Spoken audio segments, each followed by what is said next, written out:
এক আনন্দঘন ও উৎসবমুখর পরিবেশে আজ ১৬ নভেম্বর রবিবার দুপুরে রাজধানীর মিরপুর ১০ নম্বর বি ব্লকের ৭ নম্বর লাইনের ৪ নম্বর বাসায় পল্লবী থানা স্বেচ্ছাসেবক দলের কার্যালয়ের শুভ উদ্বোধন করা হয়েছে।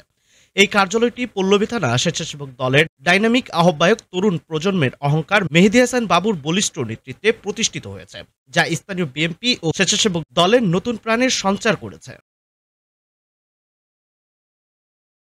কার্যালয়টি শুভ উদ্বোধন করেন ঢাকা ১৬ আসনে বাংলাদেশ জাতীয়তাবাদী দল বিএনপি এর মনোনীত প্রার্থী, জাতীয় নির্বাহী কমিটির ক্রীড়া বিষয়ক সম্পাদক এবং ঢাকা মহানগর উত্তর বিএনপির সুযোগ্য আহ্বায়ক আমিনুল হক। তার আগমনকে কেন্দ্র করে নেতাকর্মীদের মাঝে ছিল বাঁধভাঙ্গা উচ্ছ্বাস। ফিতা কেটে কার্যালয়ের ফলক উন্মোচন করার পর এক সংক্ষিপ্ত আলোচনার সভার আয়োজন করা হয়।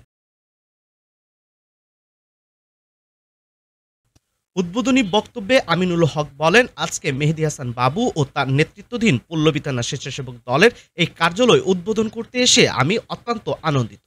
এই কার্যালয় শুধু একটি ইটের গাঁথুনি নয়, এটি গণতন্ত্র পুনরুদ্ধারের আকাঙ্ক্ষা এবং দেশনেত্রী বেগম খালেদা জিয়া ও তারেক রহমানের নির্দেশে আন্দোলন সংগ্রামে ঝাঁপিয়ে পড়ার একটি কেন্দ্র। তরুণ নেতৃত্ব সবসময় আমাদের অনুপ্রেরণা জুগিয়েছে, আর মেহেদী হাসান বাবু তরুণের সেই প্রতিচ্ছবি। তার নেতৃত্বে পল্লবীতে স্বেচ্ছাসেবক দল আরও সুসংগঠিত হবে এবং দেশ ও দলের জন্য কার্যকর ভূমিকা পালন করবে। আহ্বায়ক মেহেদী হাসান বাবু তার বক্তব্যে বলেন, আমিনুল হক ভাই আমাদের অভিভাবক, আমাদের অনুপ্রেরণা। তার হাত ধরে পল্লবীতে বিএনপির রাজনীতি আরও শক্তিশালী হচ্ছে। এই কার্যালয় প্রতিষ্ঠার মাধ্যমে আমরা স্থানীয় নেতাকর্মীদের জন্য একটি মিলনস্থল তৈরি করতে পেরেছি, যেখানে বসে আমরা ভবিষ্যৎ কর্মসূচির পরিকল্পনা করব এবং সাধারণ মানুষের পাশে দাঁড়াবো। যতই বাধা আসুক না কেন, আমরা রাজপথে থেকে দেশ ও মানুষের অধিকার আদায়ের সংগ্রাম চালিয়ে যাব। তিনি আরো বলেন, আমাদের এই কার্যালয় হবে সাধারণ মানুষের আশ্রয়স্থল, যে কোনো বিপদে আমরা তাদের পাশে দাঁড়াবো।